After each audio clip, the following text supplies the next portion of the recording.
Bismillahirrahmanirrahim. Assalamualaikum warahmatullahi wabarakatuh. Innal hamdalillahi nahmaduhu wa nasta'inuhu wa nastaghfiruh wa na'udzu billahi min shururi anfusina wa min sayyiati a'malina man yahdihillahu fala mudilla lahu wa man yudlilhu fala hadiyalah. Asyhadu an la ilaha illallah wahdahu la syarika lahu wa asyhadu anna Muhammadan abduhu wa rasuluhu wa ba'd. Bapak Ibu, ma'asyiral muslimin rahimani wa rahimakumullah. Kembali kita memuji, kembali kita bersyukur kepada Allah Subhanahu wa taala atas segala karunia, kenikmatan yang selalu diberikan kepada kita, terkhusus karunia kita masih diberikan istiqomah oleh Allah Subhanahu wa taala dalam belajar ilmu agama. Sama-sama kita berharap, sama-sama kita berdoa kepada Allah, semoga setiap ilmu yang kita kaji betul-betul membuahkan ketakwaan, dan semoga setiap ibadah ketaatan yang kita kerjakan betul-betul berpahala dan berbuah surganya Allah Subhanahu wa taala. Amin ya rabbal alamin. Taib jamaah kaum muslimin yang kami hormati, malam hari ini kita akan kembali melanjutkan belajar kita dengan materi yang sama dengan sebelumnya, yaitu kitab Riyadhus Shalihin. Dan kita masih melanjutkan bab sebelumnya, yaitu bab al-yaqinu wat tawakkulu. Bab yang kita pelajari malam hari ini adalah bab tentang satu, yakin, yang kedua adalah tawakal. Dan Bapak Ibu, sudah kita jelaskan pertemuan yang lalu kenapa dua bab ini dibahas bersama-sama. Karena yakin dan tawakal itu saling berkaitan. Keyakinan yang kuat terhadap janji Allah akan membuahkan tawakal yang kuat kepada Allah. Sebaliknya, kalau kita yakin dengan janji Allah itu lemah, maka buahnya pun tawakal kita kepada Allah juga lemah. Ini yang sudah kita sampaikan di pertemuan yang lalu.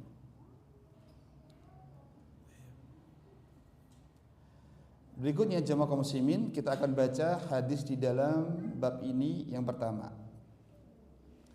Hadatsana Ibnu Abbas. Diceritakan dari Ibnu Abbas, anin Nabi sallallahu alaihi wasallam qala, dari Nabi sallallahu alaihi wasallam beliau bersabda. Hadis ini terjadi pada waktu peristiwa Isra dan Mi'raj. Apa kata Nabi? Uridat alayyal umam. Dinampakkan kepadaku satu umat. Nabi pernah melihat satu umat. Fara'aitu nabiyya, kata Nabi, dan aku melihat seorang nabi, wa ma'ahu, bersama nabi itu pengikutnya cuman ruhaitu. Pengikutnya cuman ruhaitu. Berapa itu ruhaitu? Ruhaitu itu bilangan di bawah 10. Bilangan di bawah berapa? 10, berarti 9 ke bawah. Ketika Isra Mi'raj, Nabi melihat ada seorang nabi yang pengikutnya kurang dari berapa? Kurang 10. Banyak atau dikit? Kalau dibanding malam hari ini, banyak malam hari ini Bapak Ibu. Wan nabiyya, dan Nabi juga melihat seorang nabi, wa ma'ahu rajulu aw rajulani. Yang kedua, Nabi juga pernah melihat seorang nabi yang pengikutnya cuma 1 atau 2. Lebih apa? Lebih sedikit dari yang pertama. Bahkan kata Nabi SAW, wan nabiyya, aku melihat laisa ma'ahu ahadun, ada seorang nabi yang belas tidak punya apa? Pengikut. Jadi Nabi SAW ketika Isra Mi'raj dinampakkan kondisi para nabi berserta pengikutnya. Yang pertama tadi berapa pengikutnya? 9 ke bawah, kurang dari 10. Yang kedua 1 atau 2. Yang ketiga enggak punya pengikut sama sekali. Setelah itu kata Nabi SAW, id rufi ali, tiba-tiba id rufi ali, dinampakkan kepadaku sawadun azim, satu kelompok yang besar, umat yang sangat banyak. Fadonantu, Nabi Muhammad mengatakan, aku menyangka annahum ummati, umat yang banyak itu adalah umatku. Tapi Bapak Ibu, fakilali, dikatakan kepada Nabi Muhammad, hada Musa sallallahu alaihi wasallam wa qaumuhu, umat yang banyak, kaum yang banyak tadi adalah kaumnya Nabi siapa? Nabi Musa alaihissalam. Ini menunjukkan Nabi Musa pengikutnya juga apa? Banyak. Taib, jamaah kaum muslimin yang kami hormati, belum selesai. Berikutnya, walakin ungdur ilal ufuk, lihatlah kepada ufuk, ke tempat yang jauh. Fanadartu fa idza sawadun azim, tiba-tiba ada kelompok, ada kaum yang banyak lagi. Ini berarti sudah berapa kali Nabi melihat kelompok yang besar? 2 kali. Kelompok yang besar pertama ternyata umatnya Nabi Musa. Adapun kelompok umat yang besar yang kedua, fakilali, dikatakan kepadaku, ungdur ilal ufukil akhar, lihatlah kepada ufuk yang lainnya. Fa idza sawadun azim, di sana ada umat yang sangat banyak. Fakilali, dikatakan kepada Nabi Muhammad, hadhihi ummatuk, umat yang banyak ini hai Muhammad, mereka adalah umat siapa? Umatmu. Umatnya Nabi Musa banyak, umatnya Nabi Muhammad juga banyak. Bapak Ibu, istimewanya umatnya Nabi Muhammad SAW dibanding dengan umat-umat yang lainnya, apa kelebihannya? Kata Nabi, wa ma'ahum, ternyata bersama umatnya Nabi Muhammad SAW itu ada sab'una alfan, ada 70.000 manusia yang mereka itu yadkhulunal jannah, akan masuk ke dalam surga bi ghairi hisabin, tanpa melewati hisab, wala adabin, tanpa melewati adab. Berarti 70.000 ini langsung bledeng masuk ke mana? Ke surga. Kira-kira Bapak Ibu kalau termasuk umat ini senang apa mboten kira-kira? Itu harapan kita jemaah. Jadi besok di yaumul qiyamah itu ada umat yang masuk surga tapi masuk neraka dulu. Tapi juga ada umat yang langsung masuk surga tanpa harus dihisab, tanpa harus diadab. Siapa mereka? Bagaimana sifatnya? Summa nahadu, ketika para sahabat mendengar berita yang besar ini, maka para sahabat langsung nahadu. Kemudian Nabi pun berdiri, fadakhala manzilahu, Nabi SAW masuk rumahnya.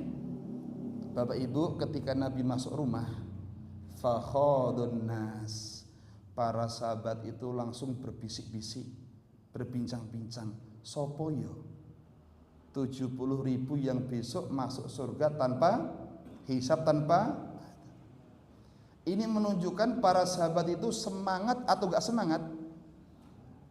Ketika Bapak Ibu ada acara besok piknik jam 6 ya, kemudian malamnya itu sudah rembukan, sesuk sing digawa apa, sing digawa apa. Ketika malamnya sudah rembukan, rame musyawarah, ini menunjukkan ajeng pikniknya itu semangat atau tidak? Semangat, ngantek raturu ya, semangat jamaah, sama dengan para sahabat. Akhirnya para sahabat mengatakan, fi ulaika, siapa mereka itu? Yadkhulunal jannata bighairi hisabin wala adab, yang mereka akan masuk surga tanpa melewati hisab, tanpa melewati adab. Baik. Jamaah kaum muslimin, faqala ba'duhum, sebagian sahabat itu nebak, fala'allahum alladhi sahibu Rasulullah, mungkin mereka 70.000 itu adalah khusus sahabatnya siapa? Rasulullah SAW. Menebak mereka. Wa qala ba'duhum, sebagian sahabat mengatakan, fala'allahum wulida fil Islam, mungkin 70.000 yang masuk surga tanpa hisab, tanpa adab. Mereka adalah orang yang lahir di atas Islam, walam yusyriku billah, dan tidak berbuat apa? Kesyirikan. Wadakaru asya. Para sahabat pun ngomong ini ngomong itu, masing-masing punya pendapat. Bapak Ibu, ketika para sahabat itu asik membicarakan siapa mereka, yang manusia-manusia istimewa itu, apa yang terjadi? Fakharaju alaihim Rasulullah. Nabi pun keluar dari rumahnya. Timi. Nabi pun memberikan informasi Bapak Ibu. Faqala, apa kata Nabi? Fa ammal ladzi takhudun. Apa yang kalian bicarakan wahai para sahabat? Fa akhbaru. Maka Nabi pun mengabarkan sifat orang yang besok masuk surga tanpa melewati hisab, tanpa melewati apa? Adab. Siapa yang pertama? Kata Nabi, humul ladzi la yastarkun. Sifat yang pertama adalah mereka itu tidak minta di ru'yah. Tidak minta apa? Di ru'yah. Ya. Yang kedua, wala yaktawun, mereka tidak minta diobati dengan kai. Napa kai? Besi panas, dijoske, Pak. Sudah berapa sifatnya tadi? Yang pertama apa? Tidak minta di ru'yah. Yang kedua, tidak minta diobati dengan besi panas.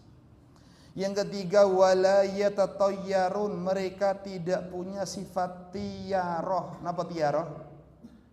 Beranggapan sial ketika melihat atau menjumpai sesuatu. Termasuk orang yang terkena penyakit tiyaroh itu, kalau malam Jumat Kliwon enek manuk wuk tengdur napa ngomah, piyambakipun langsung kebreges. Kenapa? Ibu-ibu jenengan nek malam Jumat Kliwon bar enek wong mati teng dhuwur omah enek manuk wuk. Ibu-ibu cek wedi napa mboten? Kok do meneng wae? Ora wedi, cuman masuk angin. Takut. Ini orang yang terkena penyakit tiaroh. Ajeng mantu malam Senin delalah pas geblake mbah wedok aja. Ganti malam napa? Malam Rebu ternyata geblake mbah lanang. Ganti malam apa melih? Ini orang yang terkena penyakit tiaroh, beranggapan sial dengan sesuatu baik yang dilihat maupun dijumpai. Maka ahlu surga itu enggak punya penyakit tiaroh. Wa yang terakhir, wa ala rabbihim yatawakkalun. Yang terakhir adalah mereka selalu bertawakal kepada Allah Subhanahu wa taala. Bapak Ibu, faqama Ukasyah, saking semangatnya para sahabat mendengar sifat-sifatnya ahlu surga tadi, faqama Ukasyah, langsung seorang sahabat yang bernama Ukasyah bin Mihsan itu koma, langsung ngadeg, Pak, berdiri. Untuk apa? Faqala, beliau berkata, ud'ullaha, wahai Rasulullah, doakan kepada Allah supaya Allah jadikan aku termasuk dari berapa tadi? 70.000 yang masuk surga tanpa hisab, tanpa adab. Ukasyah langsung berdiri, Bapak Ibu. Apa kata Nabi? Faqala anta minhum, wahai Ukasyah, kamu termasuk golongan itu.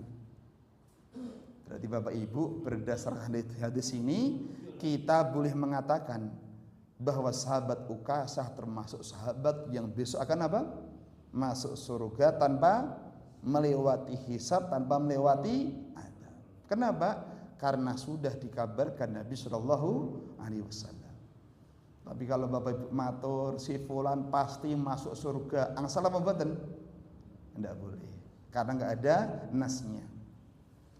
Ketika permintaan sahabat Ukasyah dikabulkan oleh Nabi, summa qama rajulun akhar, yang lainnya meri, Bapak Ibu. Ada laki-laki yang berdiri dan berkata, ud'u Allah ya Rasulullah, doakan kepada Allah ayyaj'alani minhum, supaya aku juga termasuk dari apa? Mereka. Yang kedua, dikabulkan atau tidak? Tidak. Tapi jawabannya Nabi gak menyakitkan. Apa kata Nabi? Sabakoka ukasa. Ngapunten, kamu sudah kedisian ukasa. Jawaban Nabi bukan, oh kamu gak cocok, enggak. Atau kamu gak layak, tidak. Tapi jawaban Nabi tidak nyakiti hati. Kamu sudah kedahuluan siapa? Ukasa. Baik, ini Bapak Ibu hadis riwayat Imam Bukhari dan juga Imam Muslim. Baik, jamaah kaum muslimin, berikutnya apa faidah yang bisa kita petik daripada hadis ini? Faedah yang pertama, jamaah kaum muslimin, sesungguhnya para nabi itu memiliki pengikut yang jumlahnya berbeda-beda. Ada yang banyak, ada yang sedikit. Sebagaimana hadis tadi, ada yang pengikutnya di bawah 10, ada yang pengikutnya cuma 1 atau 2, bahkan ada nabi yang tidak punya pengikut. Bapak Ibu, dari kondisi pengikut para nabi yang jumlahnya dikit ini, apa faedahnya? Pertama, nabi itu tidak bisa memberikan hidayah, tapi hanya bisa menyampaikan kebenaran. Adapun merubah manusia untuk beriman itu hak mutlak bagi siapa? Allah Subhanahu wa taala. Walaupun seorang nabi mereka tidak mampu memiliki hidayah taufik, hanya mampu menunjukkan. Ini yang perlu kita pahami supaya kita bersabar dalam berdakwah, Bapak Ibu. Ya. Makanya Allah Subhanahu wa taala berfirman tentang nabinya sallallahu alaihi wasallam, innaka la tahdi man ahbabta walakinnallaha yahdi may yasha. Hei Muhammad, kamu itu enggak bisa ngasih hidayah walaupun kepada orang yang engkau cintai. Walakinnallah, tetapi Allah lah yang mampu memberikan hidayah kepada siapa yang Dia kehendaki. Bapak Ibu, niki modal penting bagi siapa? Bagi pengurus masjid, bagi para ustadz, bagi para guru, plus bagi orang tua. Bapak-bapak, misal jenengan jadi guru TPA, ngajari Iqra halaman pertama, santri niku lancar maca, lajeng pindah halaman kedua cepet, jenengan seneng apa mboten kira-kira? Oh, senenge pol. Tapi nek jenengan gadah murid delalah, sak halaman pertama sak barise lali terus jenengan mumpet napa seneng? Kira-kira ngajari lanjut napa prai? Ya belum tentu. Sesuk mlebu TPA meneh diajari halaman pertama lali meneh. Sesuk meneh masuk meneh diajari orang mudeng meneh. Bapak Ibu, agar kita bersabar, maka hadirkan keyakinan kita sebatas mampu mengajar, sebatas mampu menyampaikan. Adapun yang berhak merubah siapa? Allah Subhanahu wa taala. Pemahaman itu yang mampu ngasih hanya Allah. Kefakihan itu anugerah dari Allah, bukan dari ustadz. Makanya Nabi SAW berdoa kepada Allah Subhanahu wa taala dengan doa-doa, diantaranya minta supaya mendapatkan ilmu yang bermanfaat. Taib jamaah kaum muslimin, maka kondisi pengikut para nabi ini yang tidak banyak, selain memberikan pelajaran, nabi nggak bisa ngasih hidayah taufik. Yang kedua, ini membuat kita harusnya bersabar ketika dalam berdakwah. Kalau kita pengajian, ngisi taklim, murid yang guru sidik, sabar. Nabi saja murid juga apa? Sedikit. Ya. Mungkin Bapak Ibu jenengan ngisi taklim atau pengajian, mungkin muridnya cuma 2, delalah, udan terus. Loro niku mawon tuwa, tur ya sering apa? Ngantuk. Kira-kira diprekke napa dilanjut ngajari? Prei. Sing gawe seneke 100 dilala lautan bres. Sing teko nggur loro tuwa-tuwa. Niku pas sing sering ngantukan. Pripun kira-kira lanjut apa mboten? Di pas pengajian, Pak. Lanjut jemaah. Apa yang membuat Bapak Ibu kok semangat melanjutkan walaupun muridnya cuma 2? Kita nggak tahu Bapak Ibu.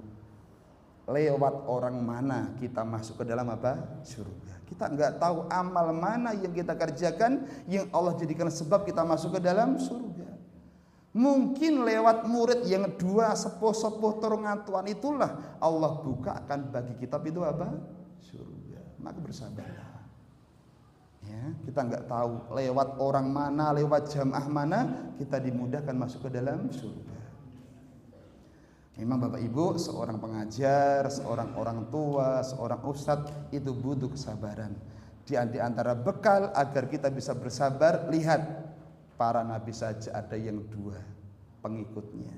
Bahkan ada yang tidak punya pengikut. Selesai pelajaran yang pertama. Kemudian pelajaran yang kedua yang bisa kita petik Bapak Ibu, kebenaran itu diukur. Kebenaran itu diukur bukan dari banyak atau sedikitnya jumlah pengikut. Tapi kebenaran itu diukur kecocokan, kesesuaiannya dengan apa? Kebenaran. Bukan dengan banyaknya jumlah atau sedikitnya jumlah. Maknanya Bapak Ibu, orang yang berdakwah dengan jumlah yang banyak pengikutnya belum tentu itu tanda di atas apa? Kebenaran.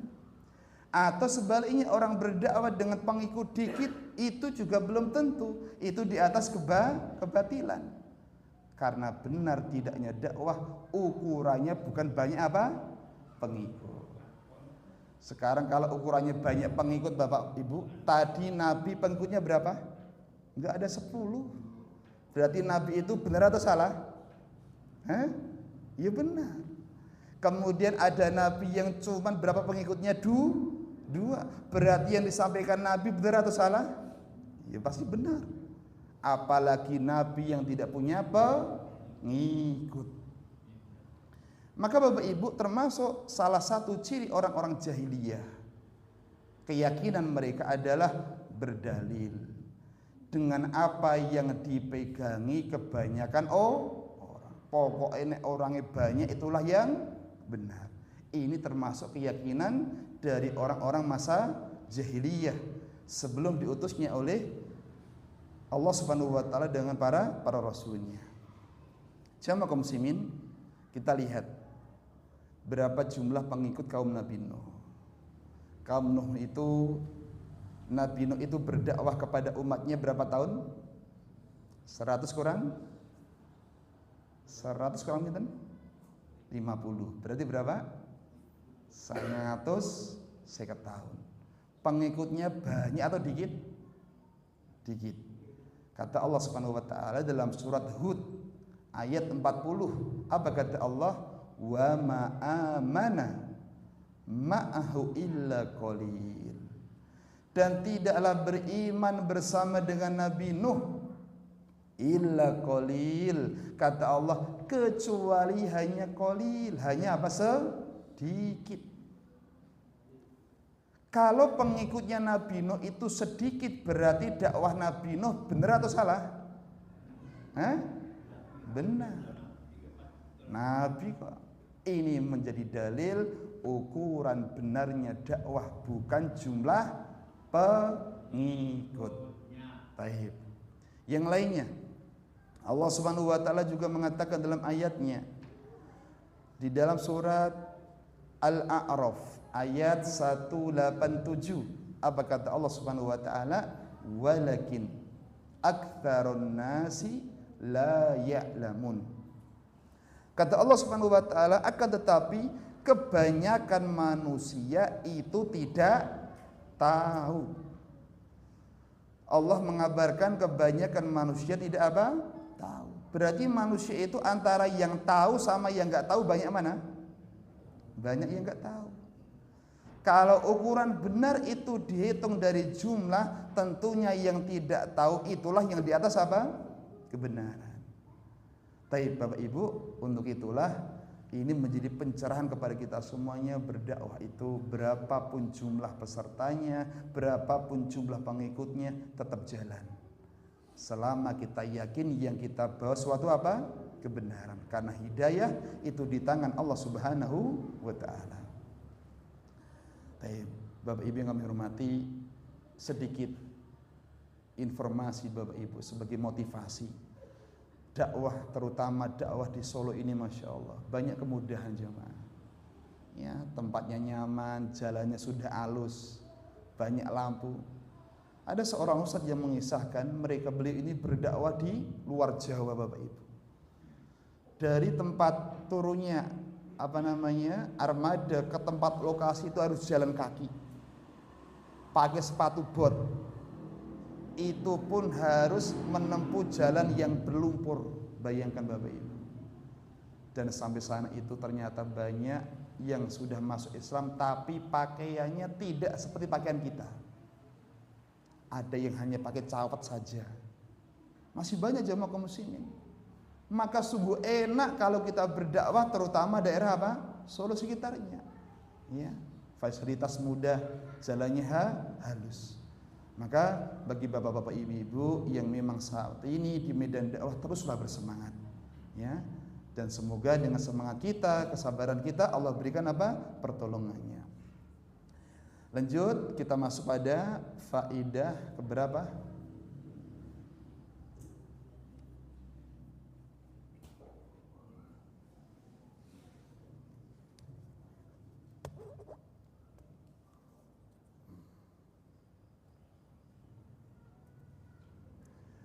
Faedah yang ketiga. Kata para ulama, di antara faedah yang ketiga adalah kewajiban seorang muslim adalah mengikuti kebenaran walaupun dia sendiri. Kewajiban seorang muslim itu adalah mengikuti kebenaran walaupun dia sendiri. Ya.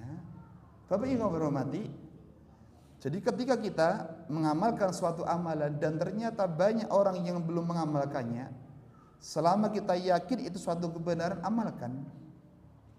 Tidak usah terlalu pusing mikir apa? Teman-teman kita yang belum mendapatkan apa? Hidayah. Kenapa?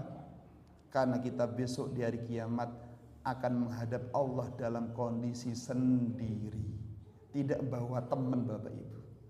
Tidak bawa anak, tidak bawa umat, tapi kita datang kepada Allah sendirian. Sebagaimana firman Allah Subhanahu wa taala. Ya. Allah Subhanahu wa taala berfirman, "Wa kulluhum atihi yaumal qiyamati farda." Kata Allah Subhanahu wa taala, semua kalian Bapak Ibu, saya panjenengan semuanya, atihi akan datang kepada Allah Subhanahu wa taala yaumal qiyamah, pada hari kiamat, fardan. Kenapa fardan? Sendirian. Mati sendirian. Pas disolati sendirian. Kata para ulama tafsir, apa kata beliau? La aulada. Kita besok menghadap Allah itu enggak bawa anak. Wala mala, tidak bawa harta. Wala ansara, tidak bawa penolong. Laisa ma'hu illa amaluhu, tidak ada yang kita bawa kecuali apa? Amalan kita.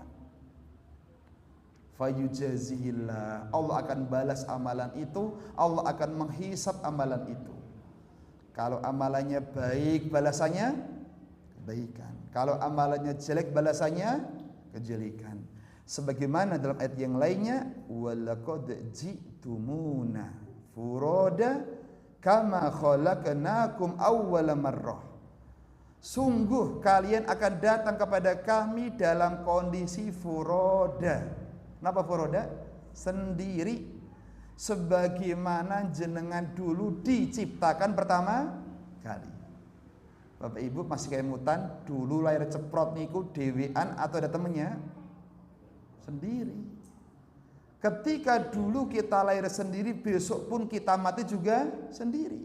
Dihisab juga sendiri, akan ditanggung jawab di sisi Allah juga sendirian. Maka prinsip kita Bapak Ibu, jangan terlalu pusing mikir orang lain.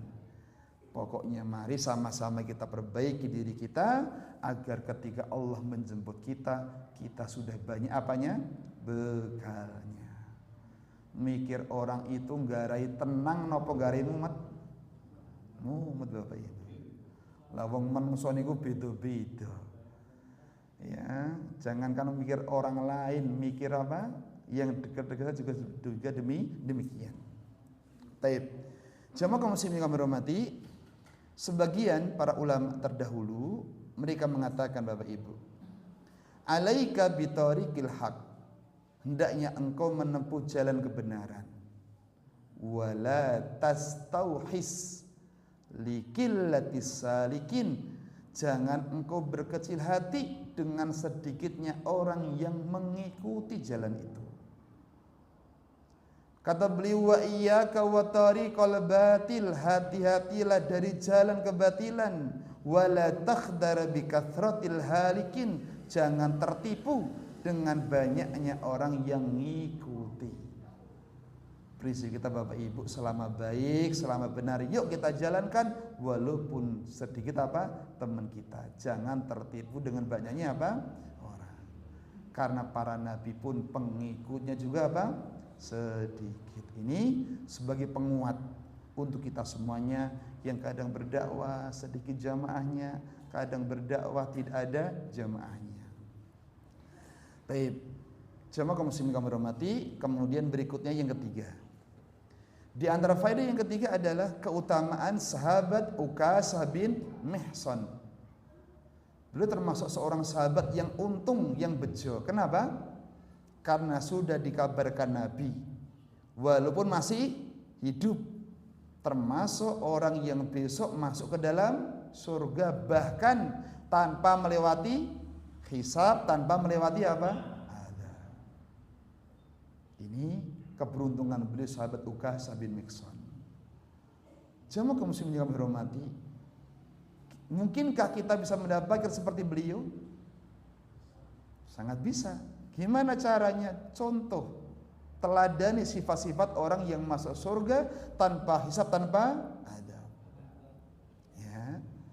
Baik, maka jamaah kaum muslimin, kalau para sahabat itu ada orang-orang yang sudah dijamin masuk surga.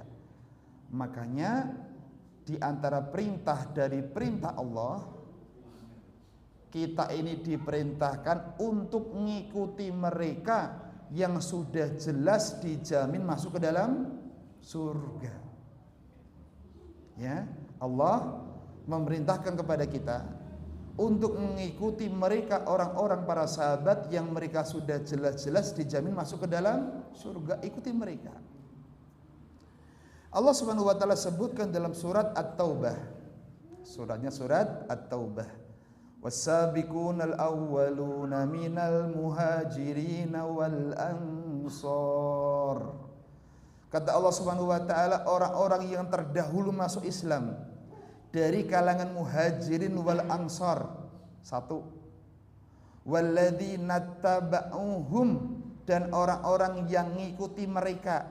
Dua. Bi ihsan, dengan baik. Apa kata Allah? Radhiyallahu anhum, Allah pasti ridho kepada mereka. Waradu'an, dan mereka pun pasti ridho kepada Allah. Yang ketiga, wa a'adda lahum jannat, dan disiapkan bagi mereka surga. Maka jamaah kaum muslimin, ikutilah orang-orang yang sudah dijamin masuk ke dalam surga, agar kita besok nasibnya sama seperti mereka. Taib jamaah kaum muslimin kami hormati, dan semoga dimuliakan Allah Subhanahu wa taala. Berikutnya faedah keberapa? 4. Semangat para sahabat dalam kebaikan. Ya, para sahabat itu orang-orang yang semangat dalam kebaikan. Jamaah kaum muslimin, Nabi kita sallallahu alaihi wasallam bersabda, ihris ala ma yanfa'u, bersemangatlah kalian dalam perkara-perkara yang bermanfaat. Hadisnya pendek tapi sangat dalam. Kenapa? Karena perkara di dunia ini ada berapa? Satu, manfaat. Yang kedua, tidak manfaat. Yang ketiga, berbahaya. Atau kalau mau di global cuma dua nggih, antara manfaat sama tidak apa? Manfaat. Kenapa kita diperintahkan untuk semangat dalam perkara yang bermanfaat? Karena kalau kita nggak menyibukkan dengan perkara yang bermanfaat, berarti nanti akan tersibukkan dengan perkara yang tidak bermanfaat. Ini pentingnya Bapak Ibu sabda Nabi SAW. Maka yuk kita isi waktu-waktu kita dengan perkara yang bermanfaat agar kita selamat dari perkara-perkara yang tidak manfaat. Rata-rata masalah itu timbul kalau kita jadi pengangguran. Apa meneh santri-santri sing praine apa? Suwe. Ya. Itu nanti banyak masalah jamaah kaum muslimin. Arek maca Quran wis bosen. Ya. Orang tuanya masuk kerja. Akhirnya apa? Anak itu banyak menyibukkan dengan perkara-perkara yang tidak apa? Manfaat. Makanya Bapak Ibu, perainan kayak gini itu tugas yang paling berat, tugasnya guru atau tugasnya orang tua? Orang tua. Piye carane anaknya biar punya kesibukan. Baik. Jamaah kaum muslimin, bersyukurlah siapa yang saat ini hatinya dimudahkan Allah punya semangat. Disebutkan oleh Syekh Abdurrahman bin Nasir As-Sa'di Bapak Ibu, ketika beliau menafsirkan surat Al-Baqarah ayat 148 yang bunyinya fastabiqul khairat. Apa makna fastabiqul khairat? Berlomba-lombalah dalam apa? Kebaikan. Beliau menafsirkan dengan tafsir yang sangat indah. Apa kata beliau? Al-amru bil istibaki ilal khairat qadru zaikin alal amri bi fi'lil khairat. Allah itu memerintahkan kita berlomba dalam kebaikan, itu levelnya di atas dari sebatas mengerjakan. Allah tidak memerintahkan kerjakan kebaikan, tapi Allah perintahkan apa? Berlomba-lombalah dalam apa? Kebaikan. Levelnya tinggi mana Bapak Ibu? Perintah mengerjakan atau perintah berlomba-lomba? Perintah berlomba-lomba. Kata beliau, fa innal istibaqa ilaiha. Karena dalam suatu perlombaan itu yatadammanu fi'laha, dia satu harus ngerjakan. Yang kedua wa takmiliha, harus nyempurnakan. Wa iqa'uha ala akmali ahwal, dan dia pun mengerjakan dengan maksimal mungkin. Dan kata beliau, wa man sabaqa fid dunya ilal khairat, siapa yang di dunia senang berlomba dalam kebaikan, esok-esok nyapu masjid semangat berlomba, ya, infak juga semangat berlomba, dalam kebaikan adzan dia semangat berlomba. Bapak Ibu, siapa yang di dunia dimudahkan berlomba-lomba dalam kebaikan, apa kata beliau? Fahuwa sabiqu fil akhirati ilal jannat, maka besok di akhirat maka dia akan terdepan di dalam memasuki jannat. Kenapa jannat? Surga. Masya Allah ya, ini faedah emas Bapak Ibu. Siapa yang hatinya dimudahkan bersemangat berlomba-lomba dalam kebaikan, maka besok di akhirat mendapatkan balasan sama. Dia juga akan terdepan masuk ke dalam apa? Surga. Berarti pemahaman sebaliknya pripun? Sopo sing aras-arasan dalam kebaikan besok masuk surganya pripun kira-kira? Al jaza min jinsil amal, balasan itu jenisnya sama dengan amalan. Amalannya A, balasannya A. Nandure pari panene suken apa pari? Ya pari. Siapa yang menyayangi akan sayangi. Siapa yang suka mendolimi akan didolimi. Balasan sama dengan amalan. Maka sama, siapa yang senang berlomba dalam kebaikan, maka besok pun akan dimudahkan terdepan dalam memasuki surganya Allah Subhanahu wa ta'ala. Bapak Ibu, sekarang umurnya sudah berapa? Berbeda-beda. Enggak masalah, umurnya berapapun enggak masalah. Selama masih ada kesempatan, yuk kita berubah.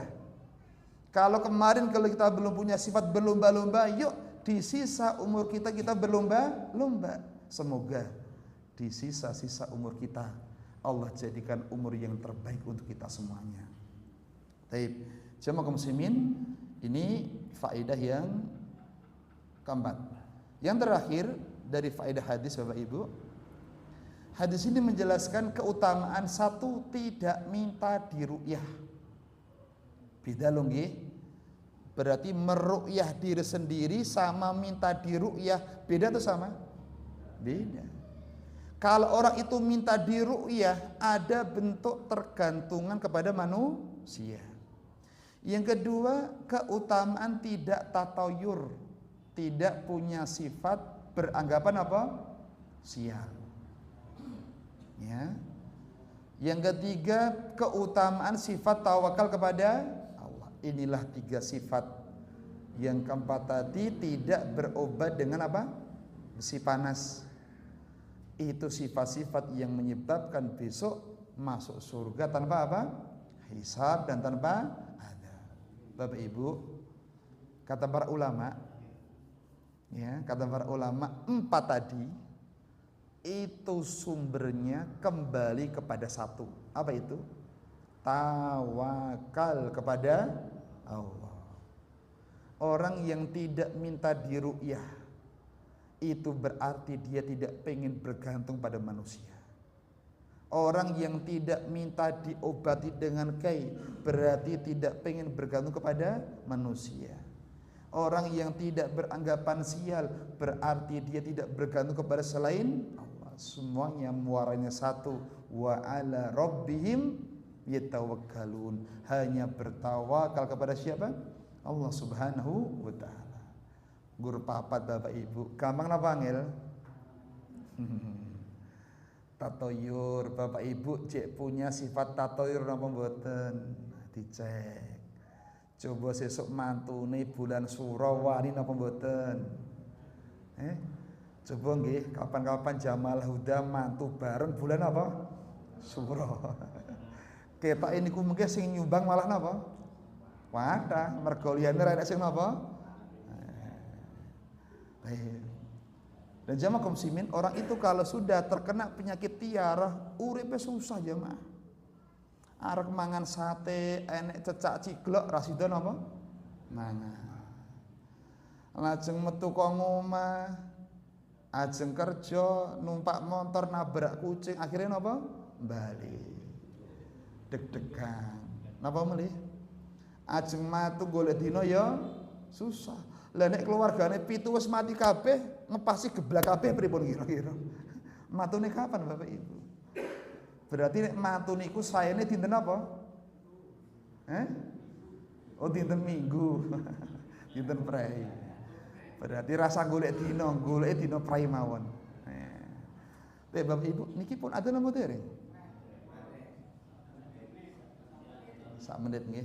Tapi saya kira cukup. Pertemuan di malam hari ini ya, tentang keutamaan tawakal kepada Allah Subhanahu wa taala, dan teruslah belajar Bapak Ibu terutama masalah tauhid, karena tauhid akidah yang benar itu kunci untuk masuk ke dalam surga. Banyak matur, banyak khilafnya mohon dimaafkan. Subhanakallahumma bihamdik, asyhadu alla ilaha illa anta, astaghfiruka wa atubu ilaik. Assalamualaikum warahmatullahi wabarakatuh.